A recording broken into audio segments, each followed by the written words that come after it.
Hello everyone. आज है 30 अगस्त 2024 और आज की इस वीडियो में हम लेकर आए हैं कुछ महत्वपूर्ण प्रश्न जो आपके आने वाले सभी एग्ज़ाम्स के लिए बहुत महत्वपूर्ण है। तो चलिए इसी के साथ शुरू करते हैं आज के क्वेश्चन। आज का पहला प्रश्न है, 29 अगस्त को खेल दिवस किसके जन्मदिन पर मनाया जाता है? खेल दिवस जो है, राष्ट्रीय खेल दिवस किसके जन्मदिन पर मनाया जाता है? तो मेजर ध्यानचंद जी के जन्म दिवस पर जो है खेल दिवस मनाया जाता है। अदर फैक्ट की बात कर लें तो सचिन तेंदुलकर को 2014 में जो है भारत रत्न से सम्मानित किया गया। विराट कोहली को 2013 में अर्जुन अवार्ड से नवाजा गया है। नीरज चोपड़ा ने ओलंपिक में दूसरा स्थान हासिल कर सिल्वर मेडल जीता है पेरिस ओलंपिक 2024 में। पहले स्थान पे कौन था? तो पाकिस्तान के नदीम। चलिए अगले प्रश्न की तरफ चलते हैं। अगले प्रश्न की तरफ चलने से पहले अगस्त के जितने भी महत्वपूर्ण दिवस हैं उनके बारे में हम पढ़ लेते हैं। 1 अगस्त को मनाया जाता है राष्ट्रीय पर्वतारोहण दिवस, वर्ल्ड लंग कैंसर डे। 2 अगस्त को मनाया जाता है दादरा एवं नगर हवेली मुक्ति दिवस। 3 अगस्त को मनाया जाता है भारतीय अंगदान दिवस। 4 अगस्त को मनाया जाता है अमेरिकी तटरक्षक दिवस। 5 अगस्त को मनाया जाता है अंतर्राष्ट्रीय ट्रैफिक लाइट दिवस। 6 अगस्त को क्या मनाया जाता है? तो 6 अगस्त को मनाया जाता है हिरोशिमा दिवस। 7 अगस्त को मनाया जाता है राष्ट्रीय हथकरघा दिवस, राष्ट्रीय भाला फेंक दिवस। जब ओलंपिक 2020 में नीरज चोपड़ा ने गोल्ड मेडल लाया था, उसी 7 अगस्त को, उसी के दिन को क्या मनाया जाता है? राष्ट्रीय भाला फेंक दिवस मनाने की घोषणा की गई थी। 9 अगस्त को नागासाकी दिवस। देखिए 6 अगस्त को हिरोशिमा दिवस और 9 से 9 अगस्त, तो 9 से नागासाकी दिवस। ठीक है। विश्व आदिवासी दिवस भी 9 अगस्त को मनाया जाता है। 10 अगस्त को वर्ल्ड लायंस डे या विश्व शेर दिवस, विश्व जैव ईंधन दिवस भी मनाया जाता है। और 12 अगस्त को विश्व हाथी दिवस मनाया जाता है, यानी वर्ल्ड एलिफेंट डे। 13 अगस्त की बात करें, 13 अगस्त को विश्व अंगदान दिवस मनाया जाता है। 14 अगस्त को विश्व विभाजन स्मृति दिवस विभीषिका स्मृति दिवस मनाया जाता है। 14 अगस्त को अपना पाकिस्तान जो है स्वतंत्रता दिवस मनाता है और भारत और पाकिस्तान 14 अगस्त को ही अलग हुए थे। इसी के शोक में विभाजन विभीषिका स्मृति दिवस मनाया जाता है भारत में। 16 अगस्त को राष्ट्रीय स्वतंत्र श्रमिक दिवस मनाया जाता है। ठीक है, चलिए आगे चलते हैं। 17 अगस्त को क्या मनाया जाता है? तो इंडोनेशिया, गैबोन और अफगानिस्तान का स्वतंत्रता दिवस मनाया जाता है। ठीक है, तीनों ये क्या है? देश हैं। 19 अगस्त को विश्व फोटोग्राफी दिवस मनाया जाता है, विश्व संस्कृत दिवस मनाया जाता है और 20 अगस्त को विश्व मच्छर दिवस, भारतीय अक्षय ऊर्जा दिवस, सद्भावना दिवस मनाया जाता है। 20 अगस्त को सद्भावना दिवस किसके जन्म दिवस पर मनाया जाता है? तो राजीव गांधी जी के जन्मदिन पर मनाया जाता है। ठीक है। 23 अगस्त राष्ट्रीय अंतरिक्ष दिवस मनाया जाता है। 29 अगस्त राष्ट्रीय खेल दिवस मनाया जाता है, जो कि अभी हमने पढ़ा है कि मेजर ध्यानचंद जी के जयंती पे मनाया जाता है। ठीक है। अब चलिए मेजर ध्यानचंद जी के बारे में थोड़ा सा कुछ जानते हैं। हॉकी के जादूगर, द विजार्ड ऑफ हॉकी, यानी मेजर ध्यानचंद जी को हॉकी के जादूगर के रूप में जाना जाता है। इनको पद्म विभूषण 1956 में दिया गया। जन्म इनका कहाँ कब हुआ है? तो 29 अगस्त 1905 को इनका जन्म प्रयागराज में हुआ, जो कि उत्तर प्रदेश में पड़ता है। ठीक है। मृत्यु 3 दिसंबर 1979 में 74 वर्ष की आयु में कहाँ हुआ? तो दिल्ली में हुआ, जो कि देश की राजधानी है। अगले प्रश्न पर चलते, प्रश्न संख्या 2। निम्नलिखित में से मगध का कौन सा राजा सिकंदर महान के समकालीन था? तो कौन सा राजा सिकंदर महान के समकालीन था?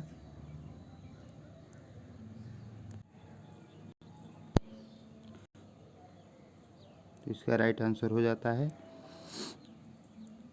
घनानंद। कौन हो जाते हैं? घनानंद। घनानंद कौन थे?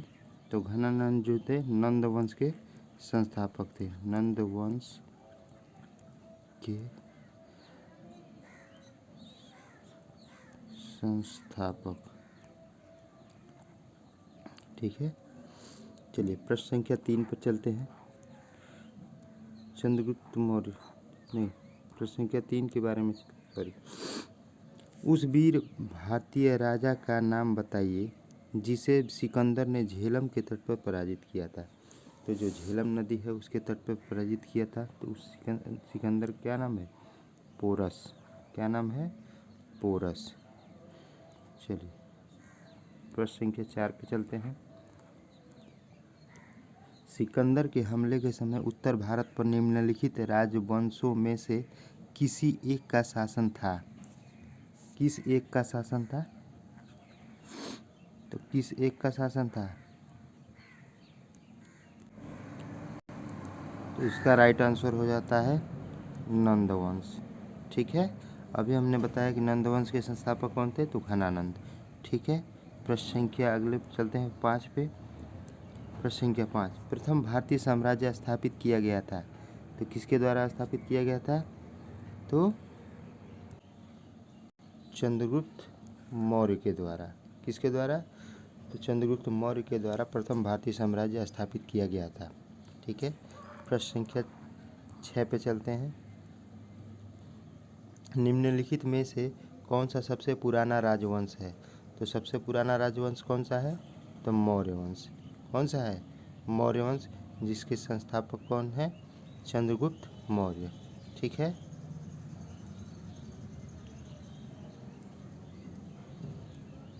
प्रश्न संख्या 7, सेंड्रोकोट से चंद्रगुप्त मौर्य की पहचान किसने की थी?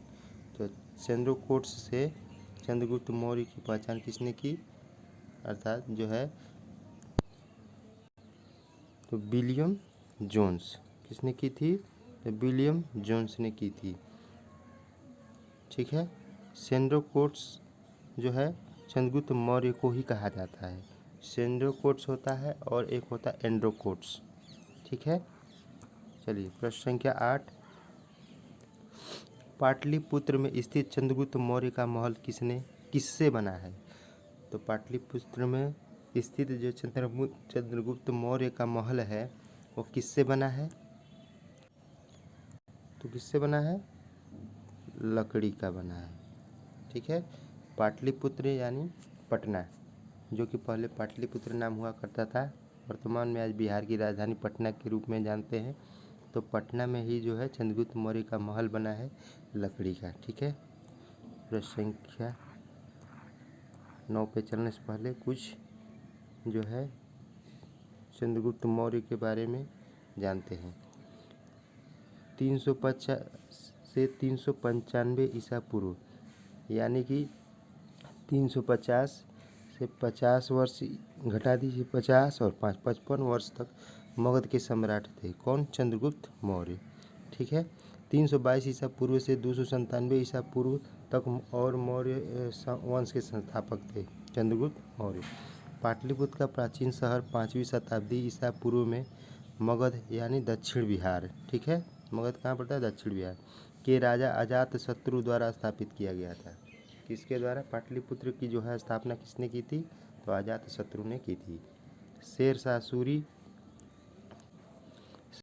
सूरी 1538 से 1545 तक जो है शासन इनका रहा, जीवित रहे, ने पाटलिपुत्र को पुनर्जीवित किया। इन्होंने जो है पाटलिपुत्र को जो है पुनर्जीवित किया, जो 7वीं शताब्दी ईस्वी के बाद गिरावट में था। ठीक है ना, और इसका नाम पटना रखा। ठीक है, पटना शहर के कुछ मुख्य पर्यटक स्थलों में जैसे गोलघर हो गया, गांधी मैदान हो गया, विज्ञान केंद्र हो गया, ताराघर हो गया, गांधी संग्रहालय हो गया, अगम कुआं हो गया, महात्मा सेतु, गुरुद्वारा, पटना सिटी, संजय उद्यान, पहलेजा घाट प्रमुख हैं। तो ये सभी जो है यहाँ के पर्यटन स्थल है, जो कि आपको अगर टाइम मिले कभी तो ज़रूर जाइएगा घूमने के लिए। चलिए प्रश्न संख्या 9, कौटिल्य किसके प्रधानमंत्री थे? तो कौटिल्य जो है चंद्रगुप्त मौर्य के ही कौन थे? प्रधानमंत्री थे। ठीक है, ऑप्शन सी। कौटिल्य के अन्य नाम भी थे। कौटिल्य के अन्य नाम क्या थे? विष्णुगुप्त और चाणक्य। विष्णुगुप्त, चाणक्य और कौटिल्य, ये तीनों एक ही व्यक्ति के नाम थे जो चंद्रगुप्त मौर्य के कौन थे? प्रधानमंत्री थे। चंद्रगुप्त मौर्य घनानंद को दरबार में जब एक बार ये गए थे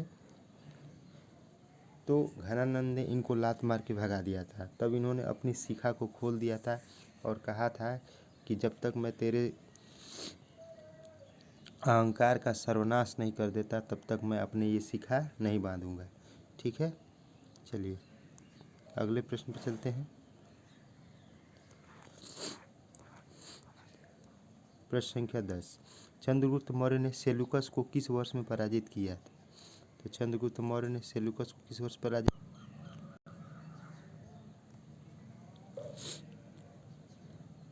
तो ऑप्शन सी 305 ईसा पूर्व होना चाहिए। 305 ईसा पूर्व।